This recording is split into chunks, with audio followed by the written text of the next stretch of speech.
Bismillah.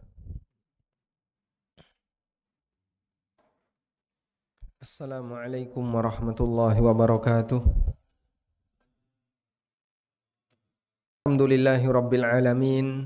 Wassalatu wassalamu ala nabiyyina wa maulana Muhammadin wa ala alihi wa sahbihi ajma'in. Wa ashhadu an la ilaha illallah wahdahu la syarika lah. Wa ashhadu anna Muhammadan abduhu wa rasuluh. Sallallahu alaihi wa ala alihi wa sahbihi wa man tabi'ahum bi ihsanin ila yaumiddin. Alhamdulillah, puji syukur kita haturkan kehadirat Allah Subhanahu wa taala. Di kesempatan pagi hari ini kita bisa belajar bersama setelah selesai sarapan, kemudian olahraga, jalan-jalan, naik turun tangga. Setelah itu kajian. Biasanya yang paling akhir ini terus ngantuk. Bersarapan, olahraga, ngaji. Terus ngantuk nggih, Pak? Mboten. Tetap semangat ya. Masya Allah. Baik. Dan insya Allah sebagaimana biasanya saya kebagian 2 materi khusus untuk ibadah pokok bagi seorang muslim, yaitu thaharah dan sholat. Untuk thaharah insya Allah akan kita pelajari sekarang. Kemudian nanti kita akan belajar tentang bagaimana cara sholat yang berdalil. Karena kita memahami bahwa Allah mengutus Nabi. Itu tujuannya apa? Nabi itu diutus tujuannya apa, Pak? Dalam rangka wa yu'allimuhumul kitaba wal hikmata wat taurata wa yu'allimuhumul kitaba wal hikmah wa yuzakkihim. Dalam rangka untuk mengajarkan al-hikmah, mengajarkan kitab dan mensucikan mereka. Sehingga Nabi diutus oleh Allah, tugasnya adalah untuk ngajari manusia. Ngajari apa? Bagaimana cara beribadah kepada Allah Subhanahu wa taala dengan baik.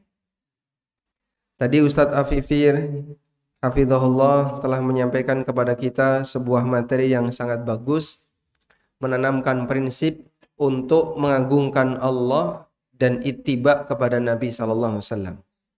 Sebab begini, Pak, bahwa Rasulullah sallallahu alaihi wasallam seorang nabi itu diutus untuk memberikan pelajaran. Karena ketika manusia diperintahkan untuk beribadah, maka mereka bertanya, terus caranya gimana? Itu tidak bisa, Pak, dikembalikan kepada perasaan masing-masing. Kalau ibadah dikembalikan kepada perasaan masing-masing manusia, maka nanti ada miliaran cara ibadah yang berbeda-beda. Karena perasaan kita itu beda-beda. Demikian pula ibadah tidak bisa dikembalikan kepada logika. Kalau ibadah itu dikembalikan kepada logika, maka nanti akan ada miliaran cara ibadah yang berbeda. Sebab logika kita itu berbeda-beda. Dan tidak mungkin ibadah itu caranya berbeda-beda. Harus ada satu kesatuan cara. Sederhana saja, seorang dosen ngasih tugas kepada mahasiswa, itu kadang dijelaskan caranya. Kalau metodologi dia salah, maka dia tidak akan diterima.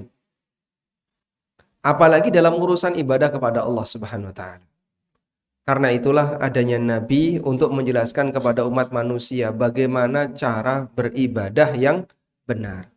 Kalau manusia diizinkan untuk beribadah sesuai dengan keinginan masing-masing, berarti mereka tidak butuh Nabi. Dan ini prinsip yang sangat sederhana. Makanya kami sangat merasa heran kalau ada orang dalam urusan ibadah itu kreatif sekali. Sehingga hampir setiap bulan ada cara ibadah baru. Nanti ada cara baru lagi, nanti ada cara baru lagi. Kalau seperti ini caranya, andaikan manusia itu dibiarkan boleh beribadah tanpa panduan dari dalil, berarti kan mereka tidak butuh dalil. Itu artinya mereka tidak butuh Nabi. Adanya dalil, sebab kita ini punya keterbatasan karena ibadah itu tidak bisa dilogika, tidak bisa main perasaan. Semuanya harus pakai panduan. Insya Allah dipahami di sini, Pak. Baik. Nah, kita ajarkan ini kepada masyarakat. Walhamdulillah, rata-rata pesantren kilat yang sudah 6 angkatan kali ini, dan untuk yang sebelumnya ada 5 angkatan, berarti kurang lebih total 300 atau lebih ya, lebih dari 300 peserta. Itu rata-rata mereka adalah tokoh agama di kampungnya. Ya, meskipun jangkauannya mungkin kelas masjid, kelas musola, tapi rata-rata yang sudah mau datang ke sini tokoh agama. Maka kita kasih doktrin yang benar sesuai dengan prinsip ahlu sunnah. Bagaimana sih kita menjadi seorang muslim yang baik? Sebab tantangan di luar besar. Ada yang punya pendapat A, ada yang bilang B, ada yang punya prinsip C, ada yang praktiknya D. Yang itu berbeda-beda antara satu dengan yang lain. Memang kita hadirkan bukan dalam rangka untuk menyelesaikan itu semuanya. Tapi minimal adalah bapak-bapak ketika pulang bisa mewarnai suasana di sana. Sebagai penyambung lidah kami, barangkali ada bagian yang bermanfaat yang bisa Bapak sampaikan kepada mereka. Di antaranya masalah prinsip seperti ini. Yang namanya ibadah, wajib ada panduan, manusia tidak boleh berinovasi, sebab adanya Nabi itu bukti bahwa manusia tidak bisa beribadah tanpa panduan. Jika mereka bebas beribadah tanpa panduan, berarti nggak butuh Nabi. Baik. Selanjutnya, berkaitan dengan masalah toharoh. Kita akan berikan penjelasan dulu secara global. Jadi toharoh itu artinya apa, Pak? Bersuci. Toharoh itu ada 2. Ada toharoh maknawi. Apa itu toharoh maknawi? Toharoh maknawi adalah kesucian batin. Toharoh maknawi artinya adalah kesucian batin. Batin suci dari apa? Dari setiap kotoran batin. Bisa nggak Pak batin itu kotor? Bisa. Apa dalilnya? Allah Subhanahu wa taala berfirman dalam Al-Qur'an, "Innamal musyrikuuna najasun." Sak temene wong musyrik niku najis. Jenengan kalau salaman sama orang musyrik cuci tangan enggak? Atau pakai hand sanitizer? Setelah kita salaman dengan orang musyrik itu perlu cuci tangan atau tidak? Tidak. Perlu atau tidak? Kenapa tidak? Ya. Karena fisiknya orang non-muslim itu tidak najis. Tapi kenapa Allah sebut dalam Al-Quran kalau orang musyrik itu najis? Innamal musyrikuna najasun. Orang musyrik itu najis. Karena hatinya orang musyrik itu penuh dengan kotoran.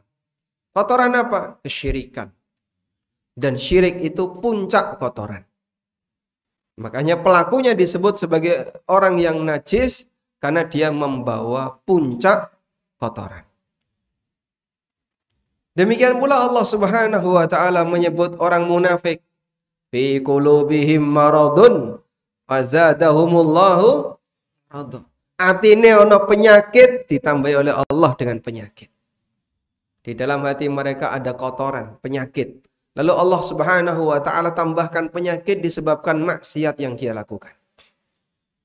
Sehingga hatinya orang-orang munafik yang benci kepada Islam, di permukaan dia menampakkan Islam, tapi batinnya membenci ajaran Nabi SAW, itu aslinya adalah orang yang punya kotoran dalam hatinya berupa penyakit batin. Allah Subhanahu wa taala juga berfirman, kenapa ada orang yang tidak mau menerima kebenaran? Kata Allah, kalla bal rana ala qulubihim ma kanu yaksibun. Karena ada ron niku napa, Pak? Ron niku napa? Kotoran hati. Yang dia menjadi kotoran di permukaan batin, sehingga dengan sebab ron itulah orang ini tidak bisa mendapatkan hidayah. Jadilah tabir hidayah. Rasulullah sallallahu alaihi wasallam pernah bersabda, "Idza adnabal abdu dzanban." Nalikane menungso niku nglakoni dosa. Nukitat fi qalbihi nuktatun sauda. Mongko ning atine dititikno noda hitam. Nyuwun sewu, di sini ada yang roaming pakai bahasa Jawa? Beberapa. Beberapa ya. Sedikit. Berarti tidak perlu kita pedulikan ya. Saya terjemahkan kalau gitu ya. Ada yang nggak bisa bahasa Jawa, Pak? Oh, Masya Allah. Dari mana, Pak? Oh, Tangerang. Baik. Apabila seorang hamba itu melakukan perbuatan maksiat, maka dititikkan satu noda hitam dalam hatinya. Fa in istaghfara wa taba. Kalau dia beristighfar dan bertaubat, sukila qalbuhu, hatinya dibersihkan. Wa illa zada hatta ta'luwa qalbah. Kalau dia tidak bertaubat, maka noda hitam itu semakin ditambahkan sampai menutupi hatinya. Kata Nabi SAW, fadzalikumur ran. Itulah ran yang menyebabkan hati seorang hamba sulit ditembus hidayah. Kenapa sulit ditembus hidayah? Kotor. Makanya hati yang kotor, hati yang kotor itu susah untuk diajak mengikuti pengajian, susah dikandani, susah dikasih pengertian, susah ketika didakwai karena kotoran itu menjadi tabir sehingga hidayah nggak bisa nembus. Sehingga kesucian hati ini penting untuk dijaga. Allah Subhanahu wa taala berfirman, "Qad aflaha man tazakka wa dzakara asma rabbih fasalla." Sungguh beruntung orang yang tazakka, membersihkan dirinya, mensucikan hatinya. Baik, ini kesucian yang pertama. Yang kedua adalah taharah. Taharah apa? Satunya pasangannya. Hissi. Taharah indrawi. Lawan dari maknawi adalah indrawi. Indrawi artinya dia kelihatan, nampak di permukaan. Nah, taharah indrawi inilah yang dibahas dalam kajian fikih. Dibahas dalam kajian fikih. Sehingga kita mengenal kajian tentang taharah, di situ maknanya adalah taharah indrawi dan bukan taharah maknawi. Baik, taharah indrawi, taharah hissi atau taharah indrawi itu ada dua. Yang pertama, taharah dari hadas. Taharah dari hadas. Hadas. Hadas ada besar, ada hadas kecil. Hadas itu kelihatan nggak, Pak? Kelihatan? Kelihatan apa buatan? Tidak kelihatan. Jenengan bisa jadi masuk kelas ini dalam kondisi suci sudah berwudu, terus ngentot nggak ngaku. Kira-kira wajahnya berubah nggak? Kalau pas punya wudu itu cerah begitu, begitu ngentot jadi ireng kan? Hah? Sehingga yang namanya indra, yang namanya toharoh hadas itu tidak kelihatan. Tapi orang bisa merasakan. Siapa pelakunya? Dengan sebab yang dia ketahui. Apa sebabnya? Bapak tadi kan ngentut. Iya, berarti sekarang Bapak hadas. Oleh karena itu silahkan dibersihkan. Nah, untuk taharah dari hadas ini ada berapa, Pak? Ada dua ya. Ada hadas besar. Sebentar, sebenarnya ada dua, tidak itu ya. Ada asliyah, ada badaliyah. Ada taharah dari hadas yang asliyah, ada taharah badaliyah. Apa itu taharah asliyah? Taharah asliyah artinya taharah asal. Taharah asal.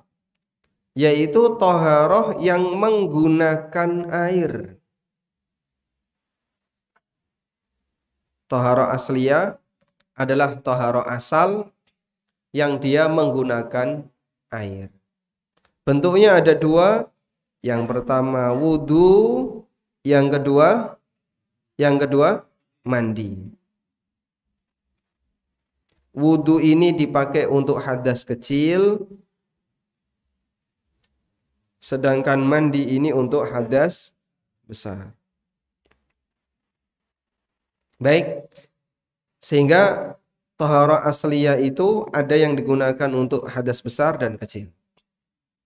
Dan ada toharoh badaliyah. Apa itu toharoh badaliyah? Toharoh badaliyah adalah toharoh pengganti.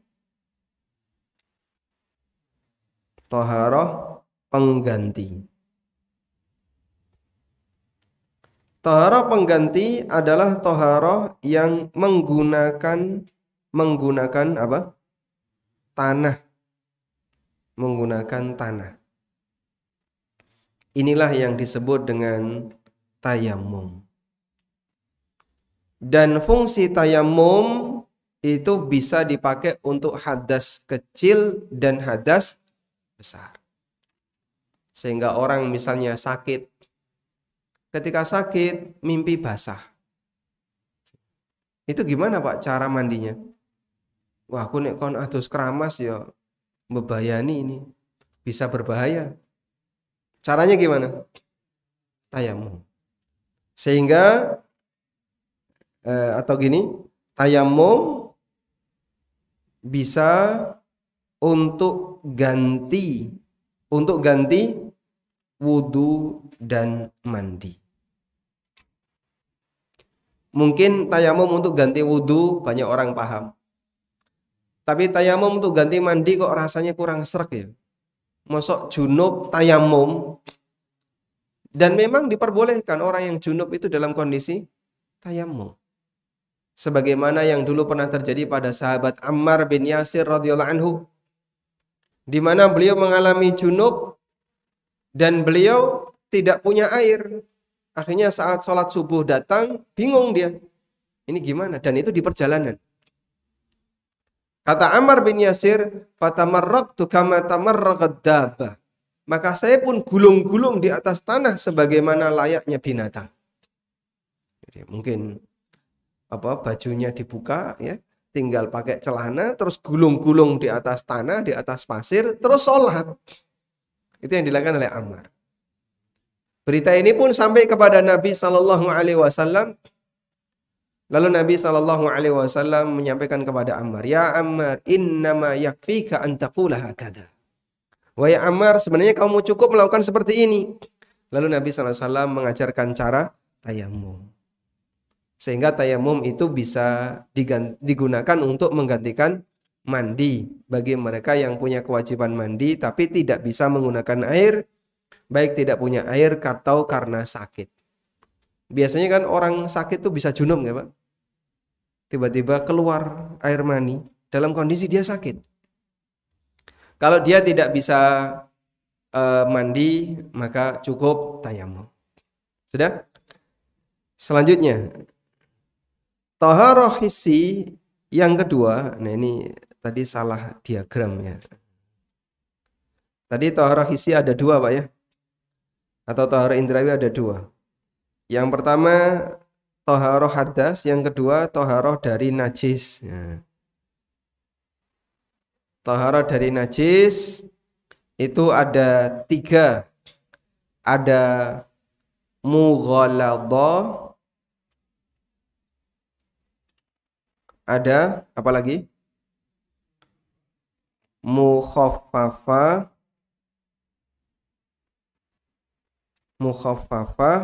ada mutawassithah.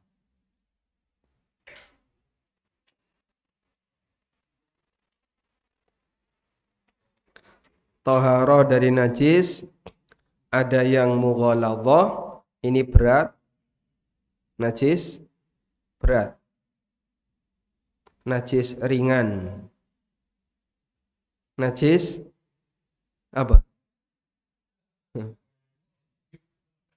Mutawasito itu apa? Pertengahan. Sedang. Sedang-sedang saja. Pertengahan. Baik. Apa yang Bapak ketahui tentang najis berat? Najis berat adalah najisnya anjing. Najis berat adalah liur anjing. Kalau bulu anjing tidak najis. Kalau kotoran anjing najis berat atau najis pertengahan? Pertengahan.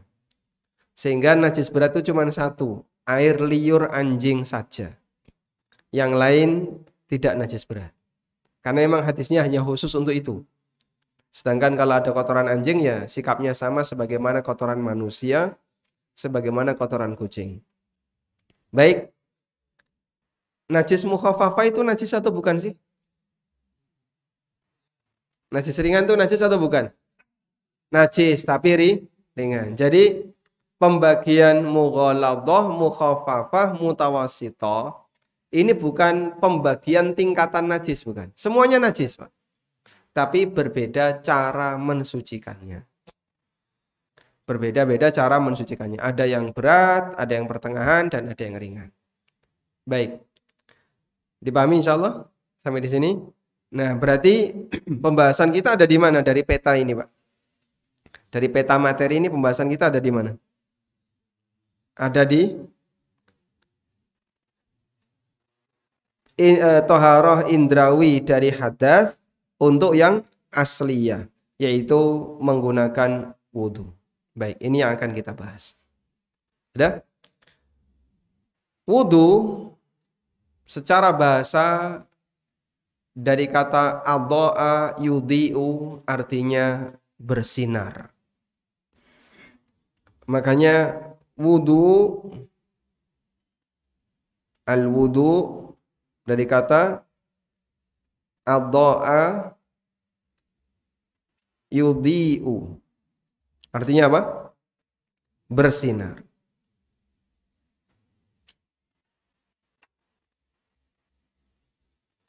Allah Subhanahu wa taala menyebut matahari dengan diya. Wasyamsa alladzi ja'alal qamara nuran wasyamsa diya'an. Allah menjadikan asy-syams matahari diya'an sebagai sinar.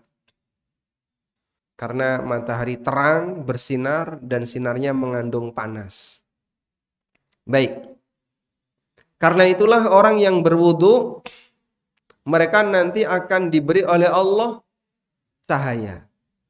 Cahaya di mana? Cahaya di mana? Di anggota wudunya.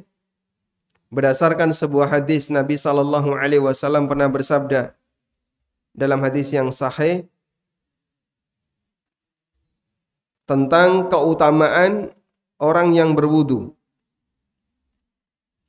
Rasulullah sallallahu alaihi wasallam bersabda, "Inna ummati ya'tuna yaumal qiyamah ghurran muhajjalina min atharil wudu."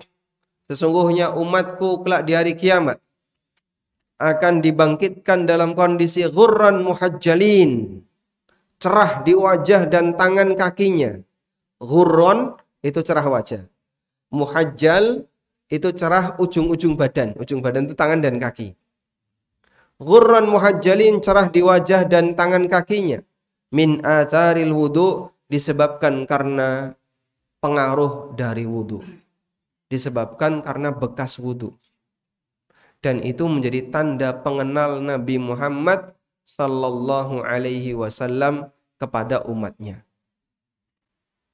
Karena itu disebutkan dalam hadis yang sahih, Rasulullah sallallahu alaihi wasallam juga mengatakan, "Inna ummati yud'auna yaumal qiyamah." Umatku besok akan dipanggil di hari kiamat ghurran muhajjalin, dalam kondisi cerah wajah dan tangannya.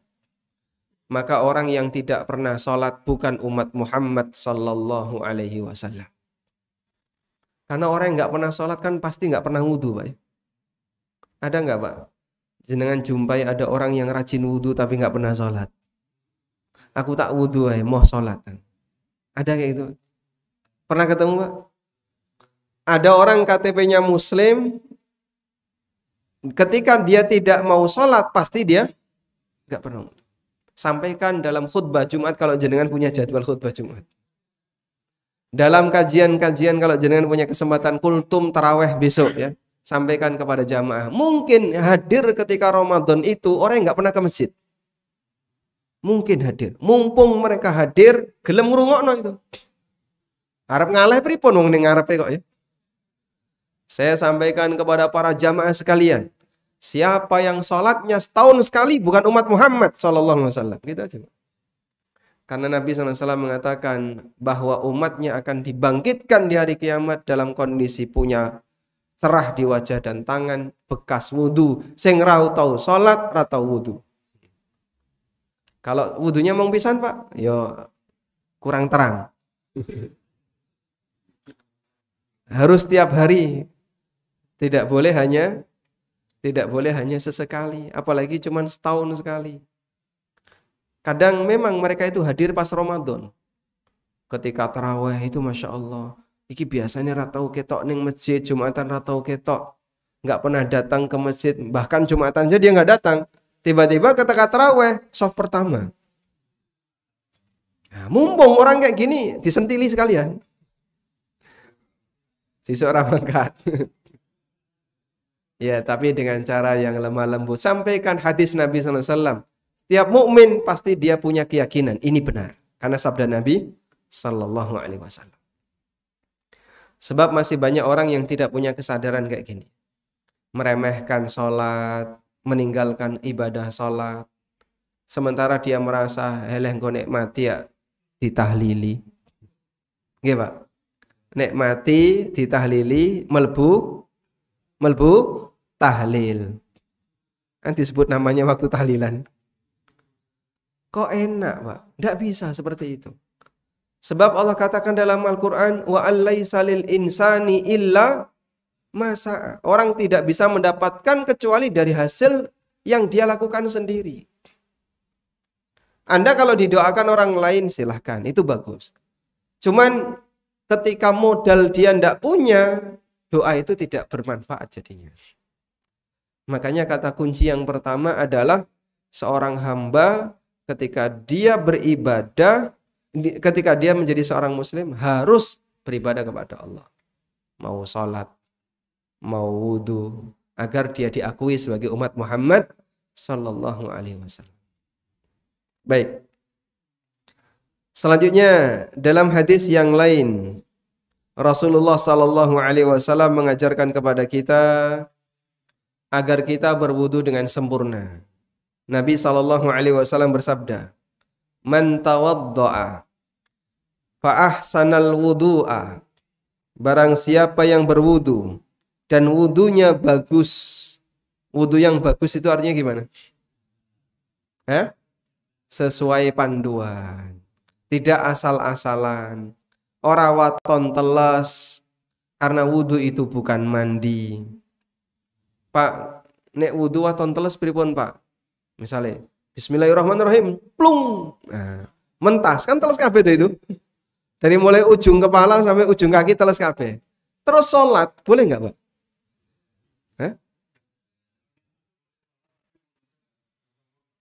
Wudunya tidak sempurna. Kenapa nggak sempurna? Wudu seperti ini sah atau tidak? Ada kolam ya. Dia mau sholat. Sudah?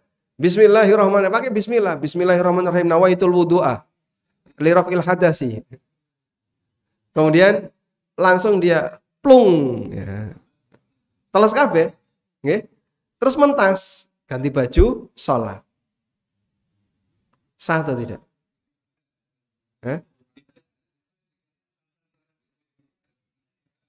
Tidak sesuai Tidak sesuai tuntunan. Berarti batal. Kenapa batal? Hah? Kenapa wudunya tidak sah? Urutannya tidak tertib. Namanya nyemplung kan sikil dulu, Pak. Orang kalau nyemplung itu kan kaki dulu. Ada nggak wudu kaki dulu, Pak? Hah? Nggak ada ya. Berarti kalau gitu saya urutkan, Mas. Tangan dulu. Nyemplungnya jungkir. Kalau gitu sah nggak? Hah? Tidak sah. Kenapa nggak sah? Kalau judulnya mandi, ya sah karena dia mandi. Tapi dia tadi niatnya wudu. Nawaitul wudu ali rafil hadatsy lillahi ta'ala. Plung.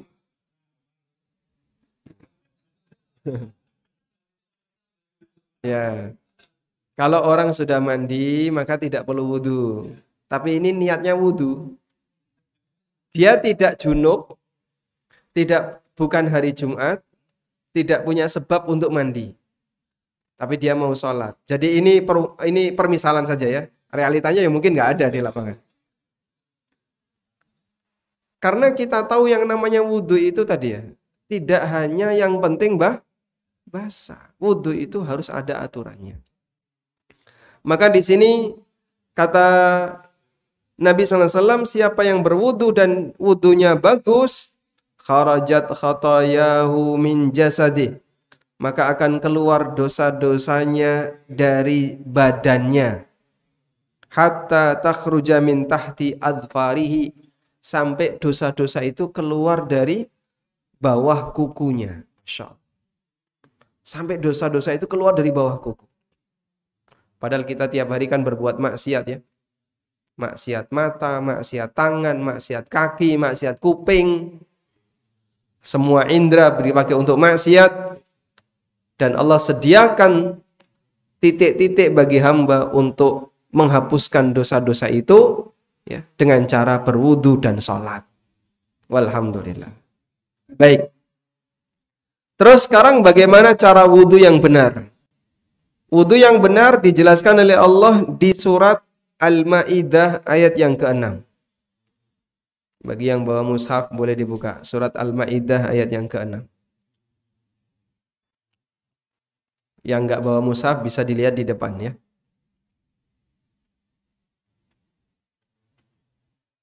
Allah Subhanahu wa taala berfirman, "Ya ayyuhalladzina amanu idza qumtum ilas salati." Wahai orang-orang yang beriman, kalau kalian mau salat. Faghsilu wujuhakum, maka cucilah wajah kalian.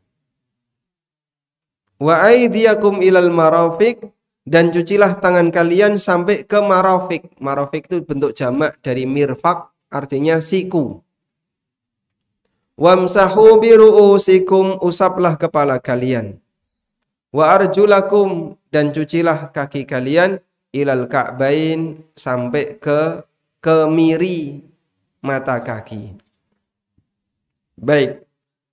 Fokus di ayat ini. Dalam ayat ini Allah menjelaskan tentang wudu. Dan ada dua kegiatan di situ. Yang pertama apa? Kegiatan wudu itu ada berapa? Dua. Kegiatan wudu ada dua.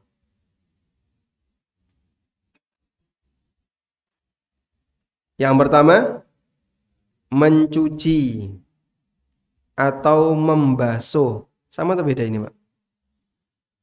Bahasa kadang terjemahannya membasuh. Ya maksudnya itu mencuci. Mencuci, membasuh itu sama. Di Quran terjemahnya apa, Pak Sinten? Nih, Pak Bambang. Ngasih tahu Quran terjemah? Nggih, terjemahannya apa? Membasuh. Membasuh itu maksudnya adalah mencuci. Basuhan maksudnya cucian. Yang kedua, mengusap. Kegiatan wudu yang kedua adalah mengusap. Nah, sekarang muncul pertanyaan, bedanya nopo Pak mencuci dan mengusap? Kalau mencuci, mengalirkan air.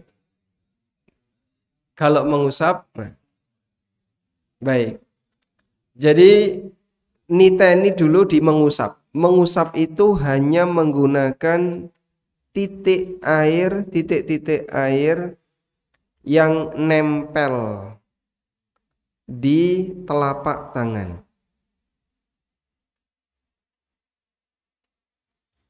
Mengusap itu menggunakan titik air yang nempel di telapak tangan. Makanya kalau ada orang yang ngambil air banyak ya, ketika mau cuci kepala itu, saya pernah lihat tuh, dia nadai keran, terus piok. Wah, ini namanya mencuci kepala, bukan mengusap kepala. Padahal perintahnya apa? Mengusap kepala, bukan mencuci kepala. Sama atau beda? Beda. Sudah? Sehingga wudhu itu yang benar mengusap, di kepala itu yang benar mengusap, bukan mencuci. Maka untuk mencuci apa Pak? Untuk mencuci harus ada air yang mengalir. Ada air yang mengalir. Sehingga ada banyu sing mili, ada air yang mengalir, maka dia menggunakan banyak air. Karena itulah wudhu tidak bisa disibin. Ya, ada orang misalnya pakai sapu tangan ya, dibasahi terus dilapis seperti ini. Ini bukan wudhu Pak. Karena wajah itu tidak diusap, tapi dibasuh. Nanti kita akan prakteknya. Sehingga ini basah. Tapi orang cuman kayak gini, ya betul wajahnya basah. Tapi ini bukan mencuci wajah. Ini ngelapi wajah. Dan ini bukan wudhu. Wudhu itu harus mencuci. Ada air yang mengalir di wajah. Sudah? Masih bekas nggak ini? Tak lihat dulu. Baik. Selanjutnya, anggota wudhu yang disebutkan dalam ayat itu ada 4. Anggota wudhu di ayat berapa tadi? Ayat 6 dari surat Al-Maidah. Ada berapa? 4. Apa saja? Wajah, tangan, sampai siku, ditulisi ya. Sampai siku. Terus kepala. Ingat, kepala bukan rambut. Artinya kalau rambutnya panjang, ya tidak perlu diusap sampai tekan ngisor-ngisor. Kepala itu batasnya adalah sampai tengkuk. Kepala itu batasnya sampai tengkuk. Dan kaki. Sudah? Sampai mata kaki. Telinga masuk kepala. Dalam hadis wal udhunu minar ra's, dan telinga termasuk bagian dari kepala. Baik. Sekarang kita akan lihat bagaimana teknis yang sesuai sunnah dari wudhu yang diajarkan secara global dalam Al-Quran. Kita akan membaca hadis dari Utsman bin Affan ketika mengajarkan wudhunya Nabi Sallallahu Alaihi Wasallam.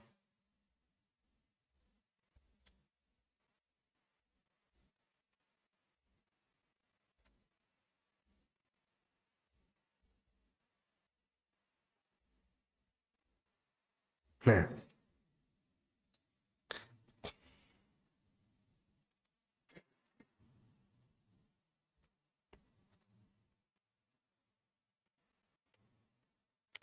dari seorang budaknya Utsman yang bernama Humron pernah menceritakan, anna Utsmana da'a biwadu'in. Utsman itu pernah minta dibawakan air wudu.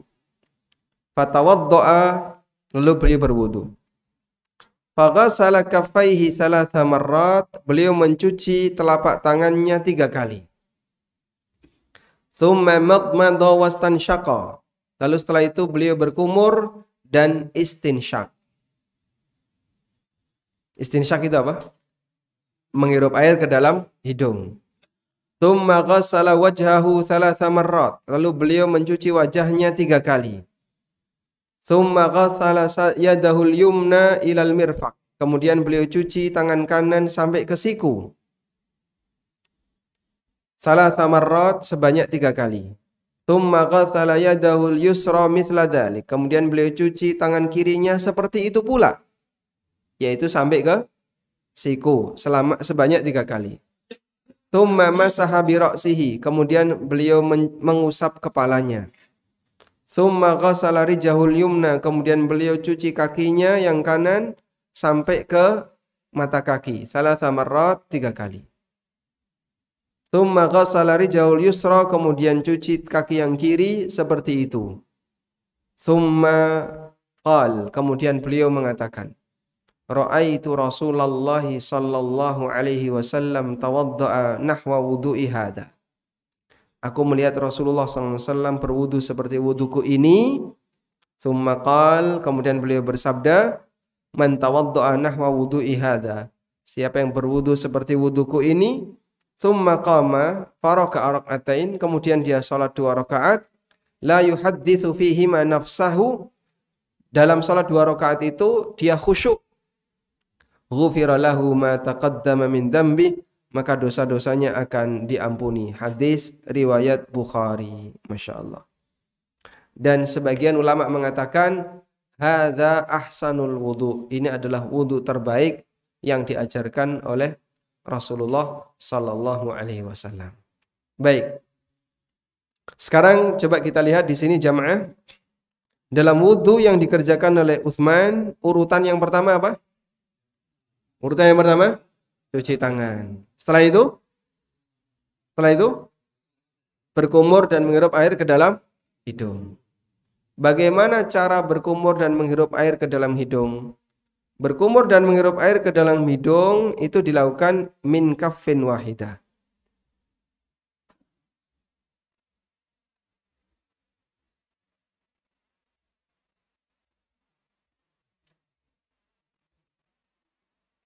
Disebutkan dalam hadis dari Abdullah bin Zaid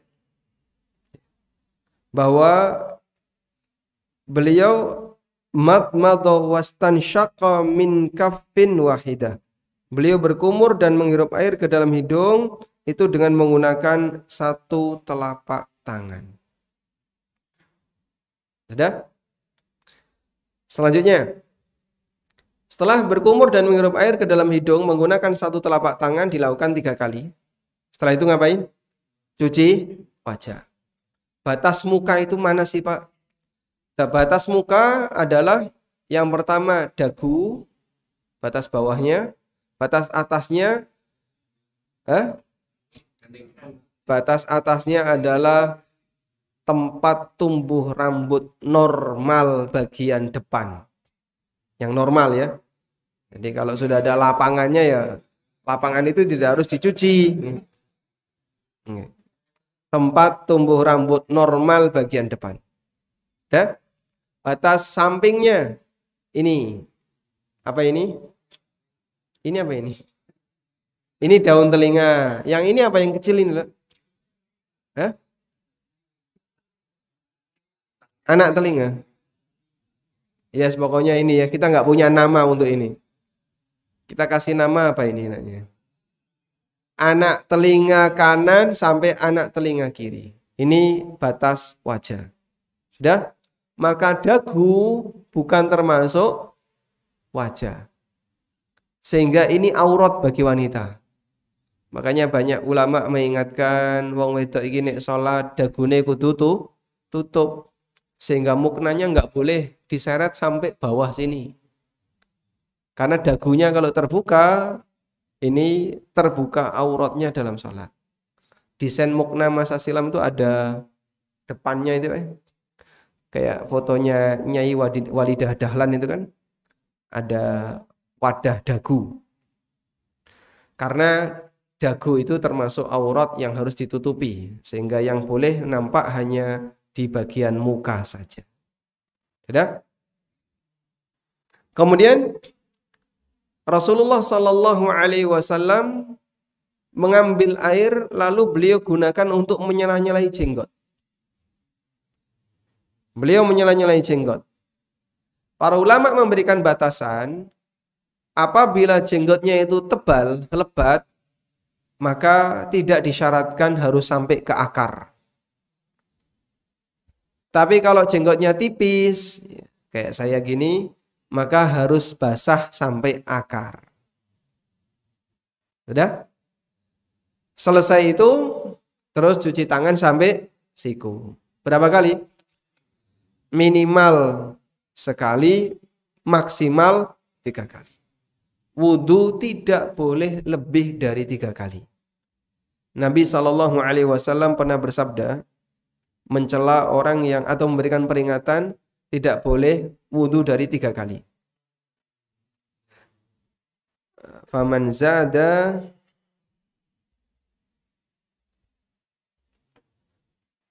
Rasulullah SAW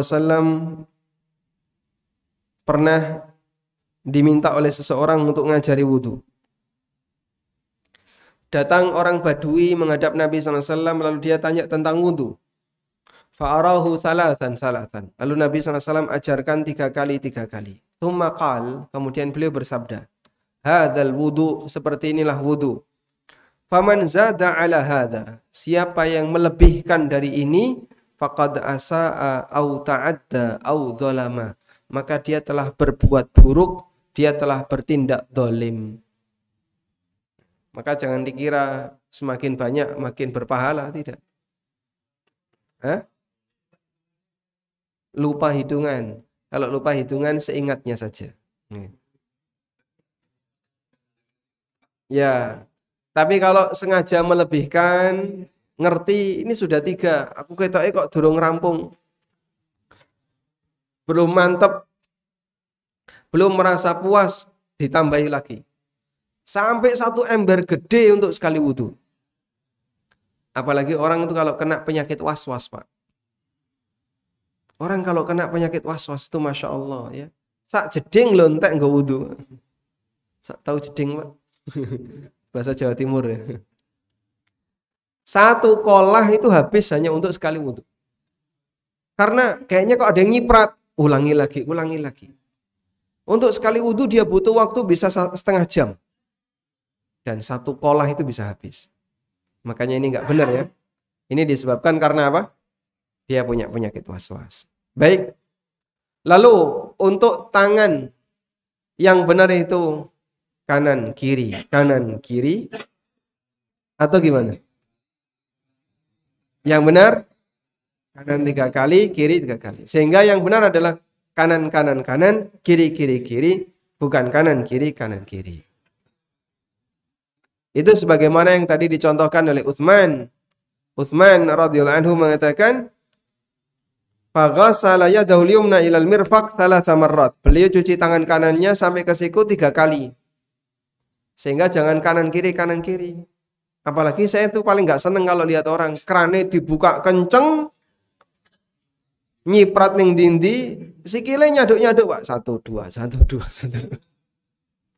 Subhanallah. Mas, sampeyan iki wudu, Mas. Dudu dolanan banyu kan. Kadang keran di Indonesia itu kan kenceng sekali ya. Tandone yang dhuwur gede dibuka, kakinya cuma butuh sedikit kan. Itu pun cuma diguyur sebentar ada. Kanan kiri. Dan tungkae garing. Ya, karena tidak digosok. Dia dicuci cuma depannya saja, bagian belakang ya. Tumitnya itu kering. Dan sering saya lihat kalau kayak gitu terus saya ingatkan, Mas, itu tumitnya kering tuh, batal sampean. Aku gitu gergah-gergah dicuci ya. Coba kalau seperti itu dibiarin saja, sholatnya batal sepanjang hidup dia kalau dia nggak sadar. Ya karena wudunya tidak sah. Pernah Rasulullah SAW itu melihat ada sahabat yang wudu, tapi karena buru-buru, cuman bagian depannya aja yang kena air. Tumitnya kering. Diteriaki dari jauh, wailun lil aqabi minan nar. Coba ini hadisnya ya. Wailun lil aqabi minan nar. celakalah tungkak-tungkak yang akan masuk neraka. Wah. Wailun lil aqabi minan nar. Kenapa? Karena ketika dia tidak kena air, wudunya batal, nek wudune batal, salate batal. Diteriaki dari jauh, wailun lil aqabi minan nar. Cilaka tungkak-tungkak nyemplung neraka. Wudu tapi nyemplung neraka, Pak, karena dia tidak menyempurnakan wudunya. Termasuk juga misalnya siku, itu sering jadi korban. Sehingga ketika wudu kerannya dibuka cuman gini ya. Sikunya garing. Sehingga dia tidak bisa sholat dengan sah sebab wudunya tidak sah. Baik. Kemudian setelah itu mengusap kepala. Bagaimana cara mengusap kepala yang benar? Coba kita lihat hadis dari Abdullah bin Zaid. Abdullah bin Zaid radhiyallahu anhu ini sahabat yang diajari adzan. Adzan itu yang ngajari siapa? Mimpinya Abdullah bin Zaid. Kemudian diajarkan ke Bilal. Beliau berwudu, afraga minal ina'i ala yadai. Beliau menuangkan air ke tangannya, faghasalahuma, lalu dicuci ke telapak tangannya. Aumat madawastan syaka, kemudian beliau berkumur dan menghirup air ke dalam hidung min kaffatin wahidah dengan menggunakan satu telapak tangan. Fa'ala dzalika thalathan. Beliau lakukan itu sebanyak 3 kali. Faghassala yadayhi ilal mirfaqain, lalu beliau mencuci tangannya sampai ke siku sebanyak 2 kali. Jadi tadi berkumur 3 kali, cuci tangannya, cuci wajahnya 3 kali, ya. Kemudian cuci tangan sampai siku sebanyak 2 kali. Wa masaha bi ra'sihi, lalu beliau mengusap kepalanya. Bagaimana cara mengusap kepalanya? Coba kita lihat. Ma aqbala wa ma adbar, bagian depan dan bagian belakang. Sehingga beliau dari depan tarik ke belakang. Terus balik lagi ke depan. Fabada'a bimaqdami ra'si. Coba kita cek hadisnya. Fabada'a.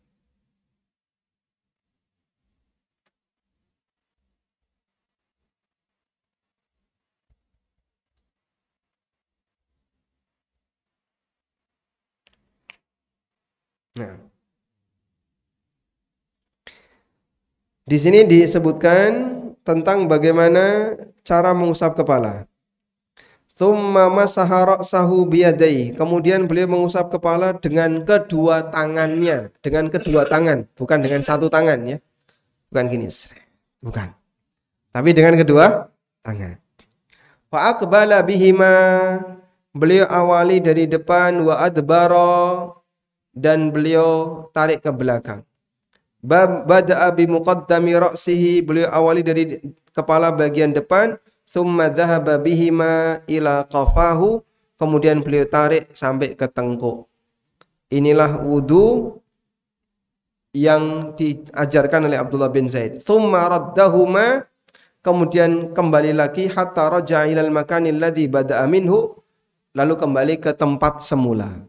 Depan, belakang, balik lagi ke depan. Ya? Dan ulama sepakat ini wudu yang sesuai sunnah. Muncul pertanyaan. Nek wudu karo model nutul-nutul itu gimana, Pak? Sehingga bagian kepala cuman ditutul. Baik, coba sekarang kita bukakan buku Syafi'iyah ya. Ada Al-Majmu' Syarhul Muhadzab. Ini pernah kita buka ya penjelasan ini. Ini bukunya Imam An-Nawawi. Buku Al-Majmu' ini ada yang sampai 11 jilid, ada yang sampai sekian jilid tergantung cetakannya. Kita ambil jilid yang pertama. Ada penjelasan An-Nawawi rahimahullah tentang bagaimana cara mengusap kepala. Coba kita lihat langsung ke daftar isi, Pak. Nanti biar lihat ya.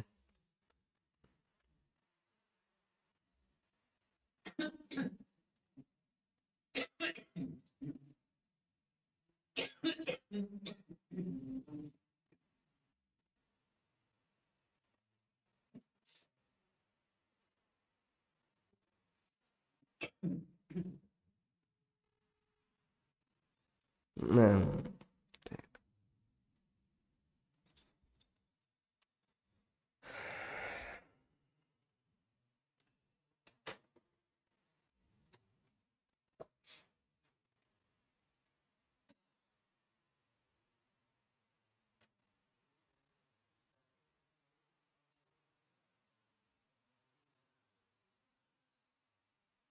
sambil mencari. Baik, ada yang mau disampaikan?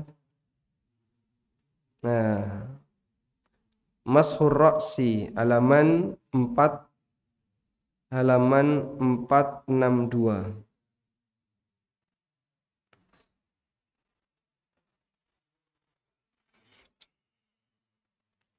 Coba kita menuju halaman 462.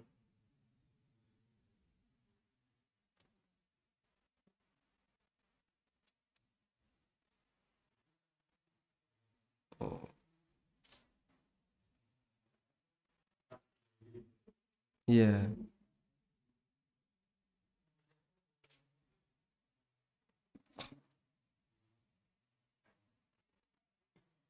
Ya, sebelumnya ada 434. Ya. Coba kita buka ke halaman 434. 434. Set. Nah, ketemu di halaman 434. Kelihatan, Pak? Nah, saya tanya kelihatan enggak? Bukan bisa dibaca atau tidak. Saya bacakan ya. Nah, Qala Syafi'i. Qala Syafi'i, berkata Asy-Syafi'i. Betul tulisannya kayak gitu? Fi Mukhtasar Al-Muzani. Dalam keterangan yang dikutip oleh Al-Muzani dalam Mukhtasar Al-Muzani. Al-Muzani ini muridnya Imam Syafi'i yang senior dan beliau yang menyampaikan fikihnya Imam Syafi'i ketika Imam Syafi'i pindah ke Mesir. Di antara murid yang terkenal adalah Al-Muzani rahimahumallah. Ahabbu atau uhibbu ayyataharra jami'a ra'sihi wa sidghaihi wa hadha lafdhuhu. Aku senang, aku menyukai apabila orang itu sengaja mengusap seluruh kepalanya termasuk godeknya. Godek ini camba. Hadza lafdhuhu, inilah teks dalam Mukhtasar Al-Muzani. Qala sahibul Hawi, penulis kitab Al-Hawi dan yang lainnya mengatakan, man ja'ala sidghaihi minar ra'si, tentang bab orang yang menjadikan godek bagian dari kepala. Qala Syafi'i dzalika listi'abir ra'si, ini agar menyeluruh ke seluruh kepala.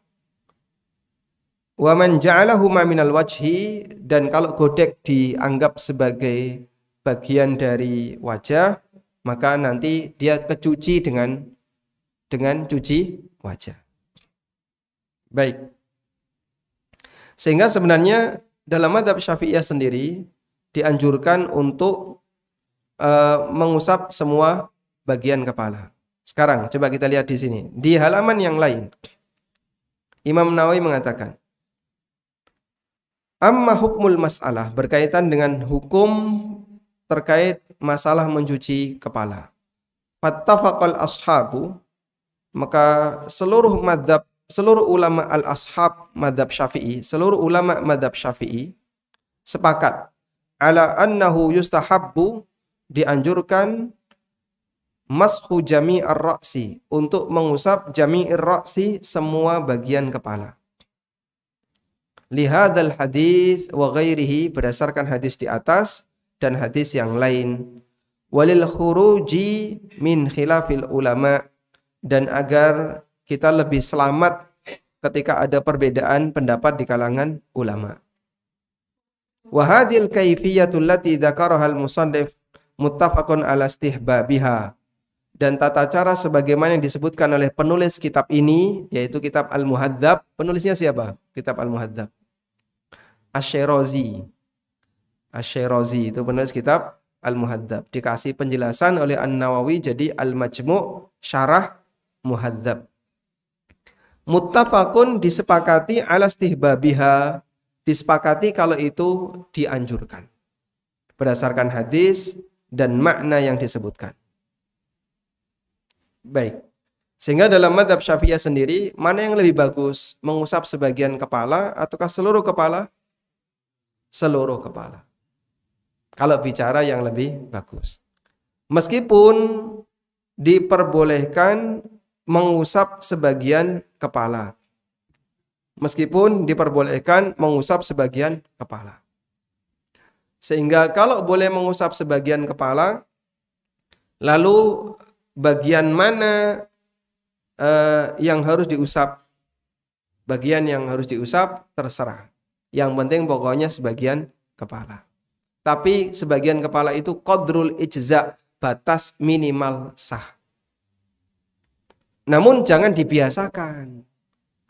Saya juga nggak tahu pendidikan pembelajaran fikih Syafi'iyah di masyarakat itu dulu waktu penyampaiannya kayak gimana? Karena dominan masyarakat seperti itu. Rata-rata cuman begini. Padahal kalau kita bicara pendidikan itu kan diajarkan yang ideal ya. Yang bagus tuh seperti ini. Tapi minimal kayak gini. Jangan malah yang minimal dilakukan, yang bagus ditinggalkan. Ya, ini kalau kita mau konsisten dalam mempelajari fikih madhab.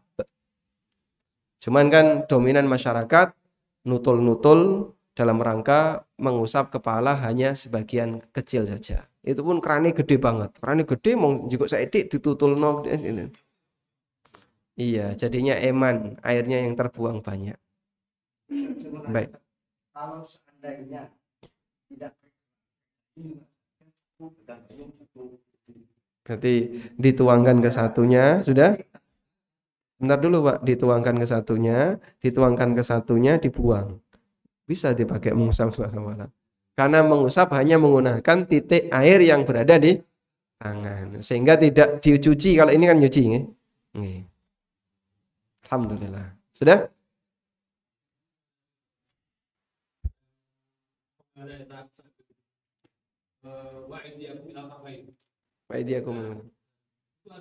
Wa arjulakum ilal ka'bain. Kalau ini ilal marafiq. Nah, ada yang mengatakan sama kaku itu dari sini ke sini. Urutannya. Urutan. Kalau sampai dibilang tidak sah, wallahu alam. Kalau karena tidak sesuai dengan tuntunan itu ada yang tidak sesuai dengan yang sunnah dan ada yang tidak memenuhi batasan minimal. Seperti mengusap kepala sebagian. Dalam mazhab Syafi'iyah itu boleh. Tapi tuntunannya kan keseluruhan. Sehingga mengusap sebagian kepala itu wudunya sah atau tidak? Sah. Cuman tidak sesuai sunnah. Dalam mazhab Syafi'iyah. Baik. Wallahu a'lam. Memang ada yang mengatakan demikian. Jadi zahir dari ayat itu berdasarkan makna zahir. Makna zahir itu makna tekstual. Ayat itu mengajarkan wudu itu ilal marafiq, sampai siku. Nah, sampai siku, kata sampai menunjukkan kalau dia dicuci dari ujung jari naik ke siku. Sehingga tidak boleh keran dibuka terus gini. Kemudian sikunya ditadain di bawah keran. Basah sampai ujung, tidak. Tapi tangan dulu baru siku. Dan secara normal memang demikian. Kalau orang pakai gayung kan dituangkan di sini ya, terus dinaikkan. Sehingga sikunya basah belakangan. Wallahu a'lam. Baik. Ya kalau kita bicara ideal, tolak ukurnya sunnah. Jadi begini, ada wudu ideal, ada wudu kurang ideal tapi sah. Karena dia menggunakan batas minimal. Ngeten nggih? Baik. Setelah itu cuci kaki. Kanan berapa kali? Kaki kiri 3 kali. Kanan dulu baru kiri ya. Sampai ke mata kaki, dan mata kaki wajib basah, tidak boleh tidak basah. Dinaikin boleh enggak, Pak? Dinaikin boleh enggak? Fikihnya Abu Hurairah itu dinaikin sampai lutut. Itu fikihnya Abu Hurairah. Karena Abu Hurairah memahami Nabi SAW mengatakan nanti akan bercahaya tangan dan kakinya. Maka biar semakin bercahaya diunggah nih. Sehingga Abu Hurairah kalau nyuci tangan itu hampir sampai ketiak. Kalau nyuci kaki hampir sampai lutut. Ada orang yang ketika wudhu itu nyuci kakinya sampai lutut. Jadi lututnya dibasahi ya. Tapi Al-Quran mengatakan sampai ke mata kaki. Andaikan saya mata kaki saja itu sudah sah. Wallahu a'lam. Walhamdulillahirabbil alamin. Sekarang kita akan praktek cara wudhu. Sudah? Coba perhatikan hadis ini. Nah, tolong yang ngantuk ditangani, Pak. Ada yang ngantuk? Ya, ngusap kepala dengan ngusap telinga. Cara ngusap telinga, jari telunjuk masuk, terus jempol mengusap bagian luar. Nah, jadi begini ya. Siap. Jari telunjuk masuk, jempol mengusap bagian luar.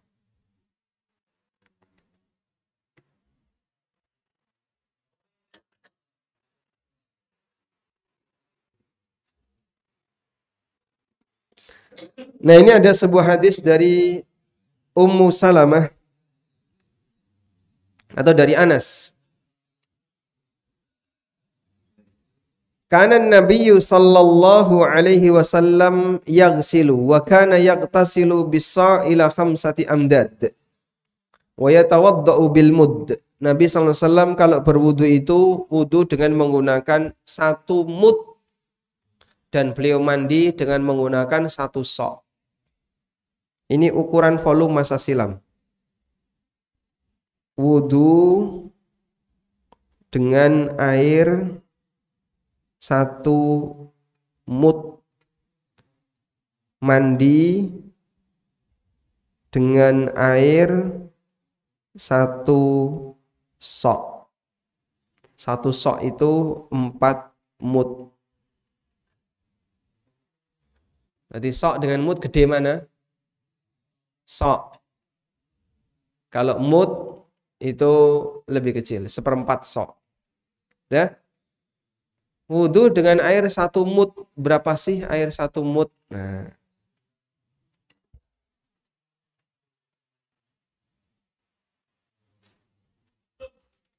Ada orang yang ngasih hadiah ke saya berupa gantang mud. Nah, ini gantang mud. Nah, tulisannya mud nabawi. Di sini ada tulisannya mud nabawi. Wallahu a'lam mengenai keabsahannya, tapi saya tidak punya bukti yang valid, sebab dan gantang ini ada sanadnya. Jadi ada 1 lembar begitu, saya dikasih ini plus dikasih 1 lembar itu. Sanadnya dari sampai dari zaman sahabat. Bahwa dulu ukurannya kayak gini. Sudah? Ini tidak dijual ya. Buat hadiah. Nanti angkatan berikutnya nggak punya. Nanti dibawa ke Kasongan, Pak ya ini. Jadi kerama. Ya. Siap. Nanti kita akan berwudu dengan menggunakan air 1 mud. 1 mud itu sebenarnya kalau tangan itu 1 cakupan 2 telapak tangan orang dewasa normal. Isine beras atau gandum. Itu sambil muncu-muncu gitu ya. Menggunung itu. Itu kalau dimasukkan ke sini pas 1 ini.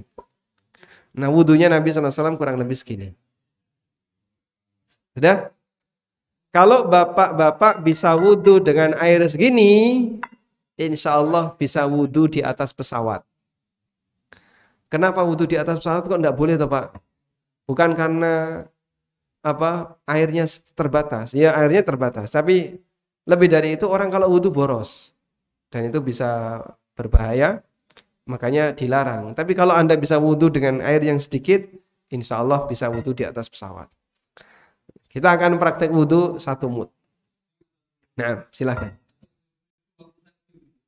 Itu ada pemberian air muka najis. Sekarang gimana ini? Oh, itu pembahasan tentang ini, Pak. Tadi ya, toharoh dari najis ini.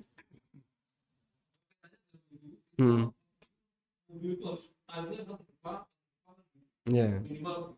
baik. Sekarang media wudhu.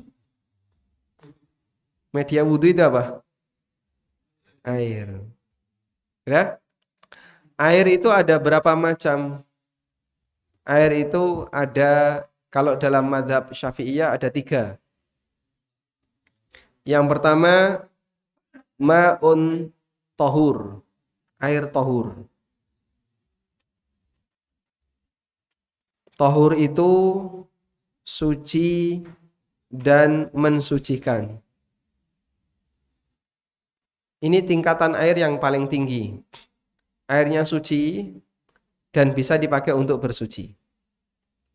Yang kedua, air tohir, ghair mutatahhir.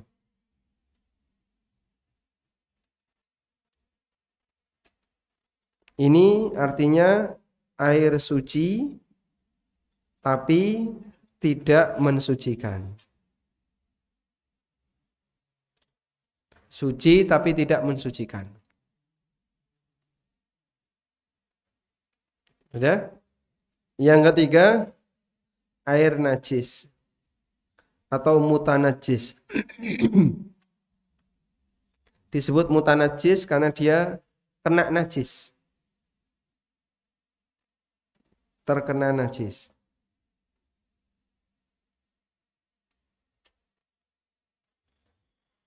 Air yang terkena najis. Baik. Yang boleh dipakai wudhu yang mana? 1, 2, 3. Air nomor 1. Nah, yang nomor 1 ini air yang kayak gimana, Pak? Ada banyak, air sumur, air hujan, air sungai, air laut. Pada asalnya air yang seperti ini. Nomor 2 itu air yang suci tapi tidak mensucikan. Contohnya air mustakmal, air bekas. Air bekas itu kayak gini. Saya wudhu ditadai. Nah, sisa wudhu, bekas wudhu saya itu dipakai wudhu lagi. Itu namanya air mustakmal. Ini keran, di bawah keran ada kolam. Lalu saya wudhu, menghirup berkumur, tak buang di kolam itu, cuci muka, netes di kolam itu, cuci tangan, netes di kolam itu. Tampungan ini namanya air mustakmal. Ini air suci, tapi tidak mensucikan. Baik.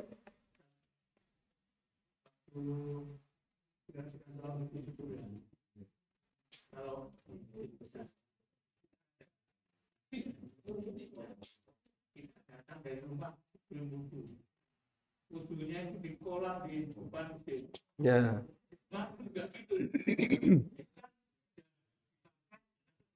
Ya. Ya. Iya, yaitu air mustamal. Tapi kolamnya besar atau kecil? Besar. Nah, kalau monggo lewat mawon mboten nama-nama. Kalau kolamnya besar itu ditoleransi. Yang disebut dengan alma al-mutabahhir, air yang melaut, danau atau kolah besar, itu enggak ngefek. Sehingga adus ning kono, wudu ning kono, umbah-umbah ning kono.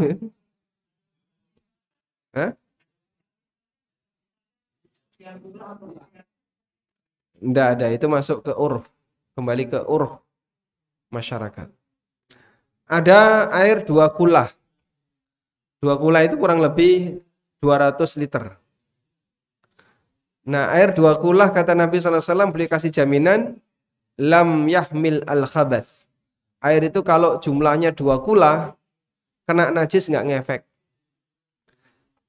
Sehingga kalau ada orang punya air 2 kulah, kemudian ada cicak buang kotoran di situ, ada kecipratan kencing, itu nggak ngefek karena airnya banyak. Air 2 kulah kena najis nggak ngefek. Nah, yang dimaksud wudu syaratnya harus air 2 kulah. Itu maksudnya biar pasti sucinya. Tapi itu bukan syarat. Dan saya tidak menjumpai ada keterangan ulama yang mensyaratkan wudu harus air 2 kulah. Sampai saat ini saya belum menjumpai. Jadi kalau ada tokoh agama siapapun yang mengatakan syarat wudu harus nyambung dengan air 2 kulah, nanti mintakan ke beliau ada di kitab apa. Karena dalilnya jelas wudunya Nabi SAW cuma sekian. Dan dalam hadis dari Humron tadi, beliau itu dibawakan baskom. Lalu berwudu dengan baskom. Dan itu kurang dari 2 kulah. Waalaikumsalam warahmatullahi wabarakatuh. Dari Garut. Saya melihat itu bahwa di dalam perintahnya wudu itu tidak itu ada 4 poin dalam alurnya. Tapi pada actualnya praktek Monggo ada mikrofon, ada mikrofon. poin di dalam surat Al-Maidah itu bahwa perintahnya itu ada 4 poin. Terus tadi kita berangkat akhirnya ada 7 poin. Kalau perintah itu kan tidak bisa diganggu gugat ya. Tapi yang 3 ini, yang tambahannya itu di tangan ini, umur Istinsyak. wajib atau sunat. Masya Allah. Baik. Baik.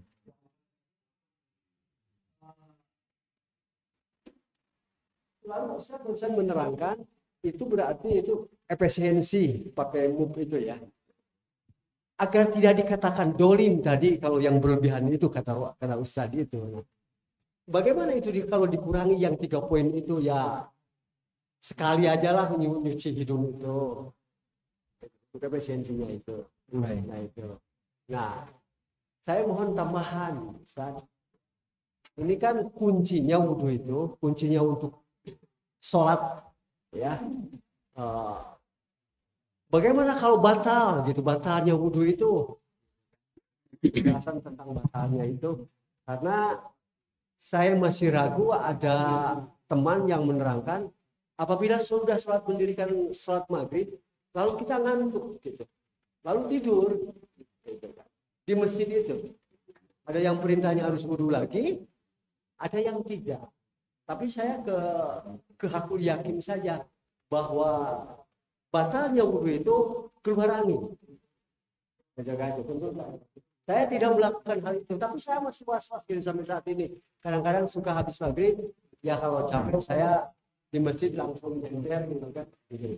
Nah itu Ustaz, terima kasih. Dan mohon maaf kepada teman-teman atas pertanyaannya ini. Akhirul kalam, assalamualaikum warahmatullahi wabarakatuh. Waalaikumsalam warahmatullahi wabarakatuh. Baik.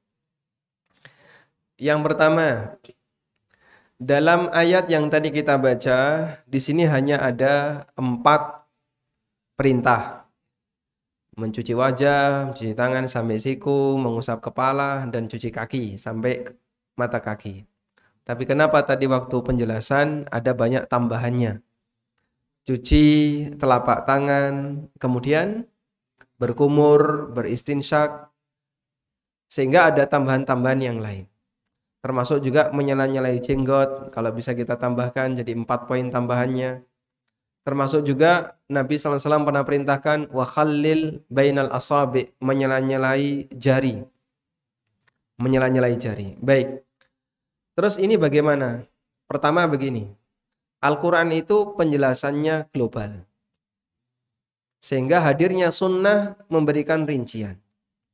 Dan Nabi SAW diperintahkan oleh Allah Subhanahu wa taala litubayyina lin-nasi ma nuzila ilaihim, agar engkau menjelaskan kepada manusia apa yang telah diturunkan kepada mereka. Salat itu perintahnya global dalam Al-Qur'an, aqimus shalah. Zakat juga demikian, wa atuz zakah, tunaikanlah zakat. Sementara rinciannya kita tahu dari mana gerakan salat dari takbiratul ihram sampai salam. Di teks Al-Qur'an tidak disebutkan. Maka praktek Rasulullah SAW menjelaskan. Ibarat seorang dosen, terkadang ketika ngasih modul, itu cuma poin-poin saja. Poin 1, poin 2, poin 3, poin 4. Gitu ya. Tapi satu slide yang jumlahnya cuma 3-4 materi, ketika dijelaskan dosen bisa sampai 2 jam. Panjang lebar, banyak sekali ternyata tambahannya. Mahasiswa nyatet tambahan itu. Karena tidak disebutkan di materi. Masya Allah. Sekarang jam berapa? Subhanallah. Sudah antri ke materi berikutnya. Baik. Ini prakteknya besok aja ya. Atau pemateri berikutnya suruh praktek ya. Tayyib. Saya jelaskan dulu. Jadi kalau di sini ada teks Al-Quran yang sifatnya global, lalu Bapak menjumpai ada keterangan dari hadis yang memberikan rincian, selama itu sahih kita terima semuanya. Sebab mentaati Rasul dengan cara mengikuti beliau itu sama dengan mentaati Allah. May yuti'ir rasulah faqad ata Allah. Siapa yang mentaati Rasul maka dia mentaati Allah. Sebab mentaati utusan sama dengan mentaati yang mengutus. Baik. Selanjutnya yang kedua berkaitan dengan apa tadi? Tidur. Apakah membatalkan wudhu ataukah tidak? Tidur itu ada 2. Menurut pendapat yang lebih tepat, tidur dibagi menjadi 2. Dalam sebagian riwayat Rasulullah SAW mengatakan man nama falyatawadda. Barang siapa yang tidur maka dia harus wudu. Barang siapa yang tidur maka dia harus wudu. Rasulullah SAW bersabda, al-ainu wika'ussah faman nama falyatawadda. Mata itu adalah sumbat bagi dubur. Karena itu siapa yang tidur hendaknya dia wudu. Baik. Namun disebutkan dalam riwayat yang lain, dulu para sahabat ketika nunggu Rasulullah SAW hadir di masjid waktu sholat isya itu kan sampai kadang tengah malam, imamnya nggak datang-datang, tidak diserobot itu Pak, ditungguin sampai datang Rasulullah SAW. Sahabat itu terkantuk-kantuk, ada yang sudah meletakkan kepalanya di mana? Di pahanya, di lututnya. Begitu iqamat, mereka tidak wudu, langsung berdiri dan sholat. Dan Nabi SAW tidak memerintahkan mereka untuk ngulang wudu. Maka dari sini ulama kemudian membagi tidur menjadi 2. Pertama, tidur yang membatalkan wudu, yaitu tidur lelap. Sampai hilang semua suasana kanan kirinya itu dia nggak sadar. Kan kadang ada orang tidur tuh masih dengar ya. Masih dengar. Begitu Allahumma sholli ala Muhammad wa ala ali Muhammad, tangi dia. Wah, sebentar lagi khutbah mau selesai. Karena tidurnya itu masih terasa dia. Waktu khotibnya ceramah, orang digubris tinggal turu. Begitu sudah berdoa, tangi dia. Oh, sebentar lagi mau selesai. Dia tahu kalau sebentar lagi mau selesai. Karena tidurnya masih mendengar. Orang yang kayak gini tidak perlu ngulang wudu. Yang kedua, tidur yang lelap. Sampai ngorok-ngorok gitu ya. Dijawil ora kroso. Nah yang kayak gini nanti dia harus berwudu. Ini pembagian yang lebih tepat. Meskipun ada yang memberikan pembagian yang berbeda. Ada yang memberikan pembagian orang yang tidur ala hayatil mutamakin. dalam kondisi mapan. Tidur mapan itu maksudnya ini hay'ah mutamakin itu menyebabkan tuburnya tersumbat. Tuburnya tersumbat sehingga dia tidurnya duduk. Maka tidak batal wudunya. Tapi kalau tidurnya tidur istitlaq. Tidur istitlaq itu tidur dalam posisi dubur tidak aman. Terlentang, miring, dan aneka posisi tidur ketika kita letakkan punggung di tanah. Maka ini batal wudunya. Wallahu a'lam. Pun cekap? Baik. Walhamdulillahirrabbilalamin. Waktu kita habis. Belum sempat praktek. Insya Allah prakteknya nanti malam jam 12. Siap. Jangan ditangeni. Siap tidur ya. Baik, insya Allah prakteknya besok ya. Pas kajian sesi berikutnya. Demikian wassallallahu ala nabiyyina Muhammadin wa ala alihi wa sahbihi wasallam. Wa akhiru da'wana anil hamdulillahi rabbil alamin. Wassalamualaikum warahmatullahi wabarakatuh.